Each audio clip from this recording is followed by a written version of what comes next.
انا بكم من جديد، وحشتوني اه والله العظيم. بس خلاص الفتره الجايه هتزهقوا مني، من اول شهر 12 ان شاء الله اشرح الماني، هبقى معاك في انجليزي وفي الماني، هتزهق مني خالص على فكره.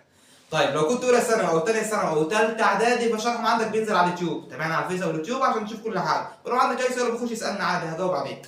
طيب ركز معايا دلوقتي يا اولى ثانوي، انتوا الوحده الثالثه عندكم بعنوان تروث اللايز، الحياه والسراب. يعني لو اتفرجت على المسلسل ده فقشطه، ما اتفرجتش عليه لا خليك معايا. عنوان الوحده الحقائق والاكاذيب، يعني هنجيب المفتش كرومبو والمحقق كونان وهنجمع الشهود والبراهين. طيب احنا دلوقتي مش هنروح للمسلسل، لا ده احنا هنستدرك في موضوع تاني. مثلا واحد تيك توكر، عارف انتوا الناس اللي بتخش على التيك توك وتشوفوا الفيديوهات بتاعتهم، يقول لك مثلا ايه، هو واحد صاحبه مثلا في بينهم مشكله، يقعدوا يصوروا اي حاجه في حياتهم.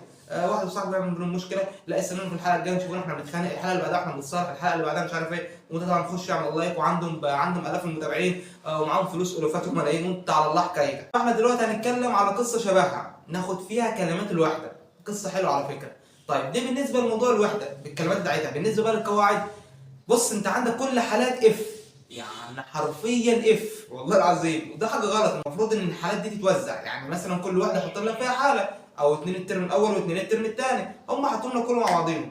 ده طبعا حاجه غلط، انا هشرحهم لك وهتفهموا، بس هيخشوا في بعضيهم.